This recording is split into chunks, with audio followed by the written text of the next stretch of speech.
राजलदेसर की एकमात्र आंगनवाड़ी केंद्र की हालत है खस्ता। कभी भी गिर सकता है भवन। बार बार अवगत कराने के बावजूद नहीं हो रही सुनवाई। वर्तमान में एक छोटे से कमरे में संचालित हो रही है आंगनवाड़ी। राजलदेसर के वार्ड नंबर 23 में एकमात्र सरकारी आंगनवाड़ी भवन है, जिसकी हालत इतनी खस्ता है कि कभी भी कोई बड़ा हादसा हो सकता है। इस भवन का निर्माण 1994 में सरकार की योजना के तहत पंचायत समिति रतनगढ़ के माध्यम से किया गया था। देखिए मरुधरा का ग्राउंड जीरो से विशेष कवरेज मदन दाधीच और शिव भगवान सोनी के साथ। नमस्कार साथियों, मरुधरा न्यूज चैनल के अंदर आप सभी दर्शकों का बहुत बहुत हार्दिक स्वागत। आज हम आए राजलदेसर कस्बे के अंदर एकमात्र आंगनबाड़ी भवन है। करीबन 40 साल से अधिक पुराना भवन है। यह भवन कभी भी गिर सकता है।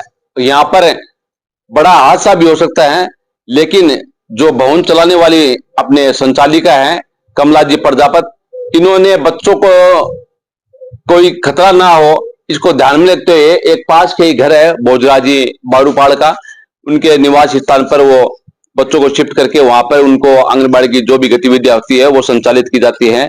लेकिन इस भवन का पूरा दृश्य देखिए, आपको दिखा रहे हैं उप संपादक हमारे शिव भगवान सोनी। देखिए आप कितनी जर्जर अवस्था के अंदर है। पूरा अंदर का दृश्य दिखाएंगे आपको, बाहर का दृश्य देखिए आप। कभी भी गिर सकता है। पास से यहाँ से गुजरने वाले राहगीरों के लिए भी खतरा की घंटी है ये। तो ये देखिए, ये हालात है, ये आंगनबाड़ी भवन की हालत है।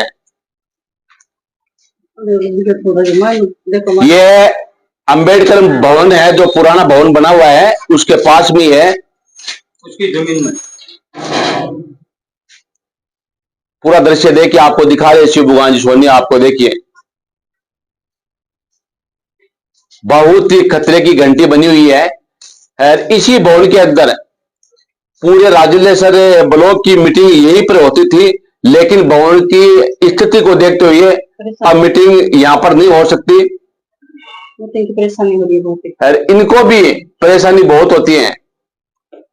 ये देखिए हालात, देखिए कितने हालात खराब है। पूरा दृश्य आपको शिव भगवान सोनी दिखा रहे हैं। आपको देखिए आप, क्यों सरकार करोड़ों रुपए खर्च करती है आंगनबाड़ी केंद्रों पर, लेकिन जब भवन ही सही नहीं हो तो बच्चे कहां से पढ़ेंगे आंगनबाड़ी के अंदर, कहां पर योजना चलाई जाएगी। देखिए आप पूरा दृश्य देखिए मरुधरा न्यूज चैनल के अंदर। हम कमला जी प्रजापति हैं, उनसे बात करते हैं। कमला जी पहले बताइए आपका क्या पद है, आपका यहाँ पर है? मेरा पद है कार्यकर्ता का। मैं यहाँ 32 सालों से कार्य करती हूँ, सेवा कार्य करती हूँ, बच्चों को सेवा देती हूँ। लेकिन भवन की स्थिति खराब होने के कारण यहाँ पास का मैंने छोटा सा एक कमरा ले रखा है हमने। तो इसमें क्योंकि बास के बच्चे घर के वजह से खूब बच्चे भी तो नहीं आते और थोड़ा बच्चा आते हैं, लेकिन हमारा परेशानी है। कोसा रहता है तो सामान गिरने के लिए, बारिश का मौसम है तो सामान गिरने के लिए दिक्कत हो रही है। एक छोटा सा कमरा दिया है, दूसरा तो हमने एक्स्ट्रा ले रखा है। सामान भी गिरा भी, मैं बच्चों को भी बिठा तो खुली जगह चाहिए हमें। और रही बात हमारे मीटिंग की, हमारे सेक्टर मीटिंग होती है, महीना में एक बार हो जाती है, 2 बार हो जाते हैं, तो जगह जगह भटकना पड़ता है हमें।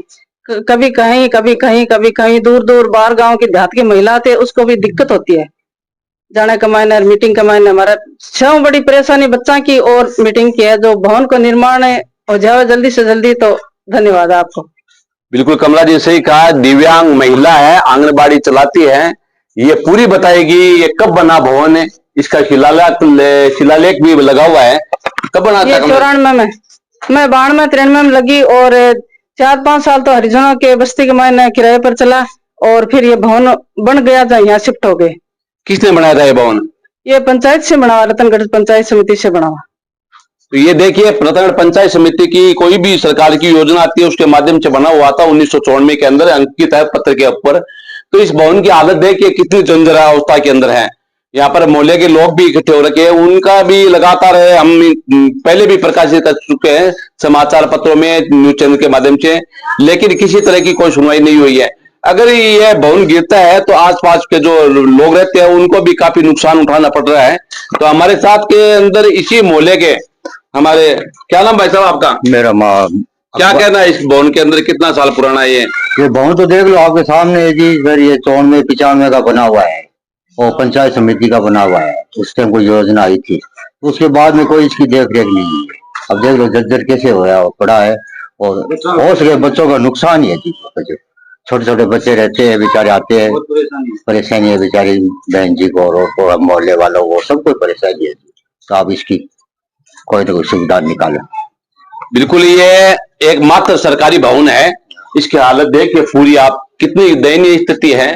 मैं तो इस चैनल के माध्यम से आग्रह कर रहा हूं सरकार से कि राजलेसर के अंदर सरकारी आंगनबाड़ी भवन है, ये एक ही है, पहला भवन है। इस भवन की आप बिल्कुल एक बार अवगत कराए अपने अधिकारियों को। मैं इस चैनल के माध्यम से कह रहा हूं कि एक बार निरीक्षण भी करें आप, को आपको पता चले कि ये सरकारी भवन है, सरकारी जमीन के ऊपर बना हुआ है, तो इसकी एक जीर्णोद्धार होना चाहिए, नए सिरे से बनना चाहिए। क्योंकि सरकार की योजना खूब आती है आंगनबाड़ी केंद्र के ऊपर, छोटे छोटे नन्हे बच्चे यहाँ पढ़ने आते हैं, सरकार की पोषाहार भी आंगनबाड़ी के अंदर आता है, टीकाकरण भी होता है।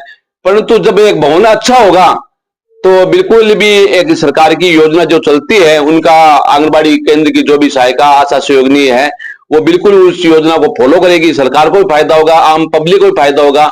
हमारे साथ कमला जी है, कमला जी आना एक बार। तो ये कमला जी बता रहे हैं लगभग राजलेसर के अंदर कितने आंगनबाड़ी केंद्र है? 15 केंद्र है। 15 के मैंने ये फर्स्ट आंगनबाड़ी है, राजलेसर देहात की फर्स्ट है। तो इसमें 64 महिला आती है इसके मायने, तो उसके सारी परेशानी होती है। 64 महिला को मीटिंग के लिए बहुत दिक्कत होती है। तो इसके अलावा भवन के अंदर क्या क्या योजना चलती है सरकार की? सरकार की बच्चों को पोषाहार देते हैं, शालापूर्व शिक्षा देते हैं, और टीकाकरण होता है बच्चों के, गर्भधात्री महिलाओं के, सबके टीकाकरण होता है और पोषाहार वितरण करते हैं और बच्चों को शालापूर्व शिक्षा देते हैं। बिल्कुल, ये एक एजुकेशन हेल्थ डिपार्टमेंट से जुड़ा भवन है।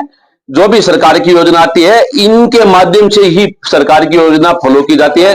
क्यों? ये डोर टू डोर, घर घर आशा सहयोगिनी बहनें हैं, ये सहायिकाएं हैं, ये डोर टू डोर फिरती है। गर्भवती महिलाओं के जो भी टीके लगाना, उनको आयरन की टेबलेट देना, पोषाहार देना, बच्चों को पोषाहार देना, ये सारी योजना इनके द्वारा फॉलो की जाती है।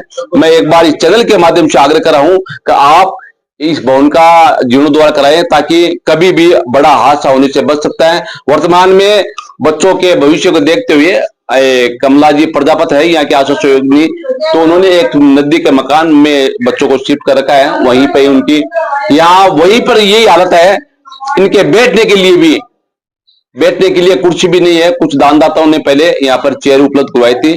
मैं मरुधरा न्यूज चैनल के अंदर सभी दर्शकों का बहुत बहुत आभार प्रकट करना चाहता हूँ। आप लगातार जुड़िए, आपकी कोई भी समस्या हो हमें बताइए, हम तुरंत पहुंचेंगे। हमारा पूरा इसी भवन का पूरा दृश्य शिव भगवान जी सोनी आपको दिखा रहे हैं। पूरा दृश्य आपने देख लिया कैसा आंगनबाड़ी भवन है। बहुत बहुत धन्यवाद सभी का।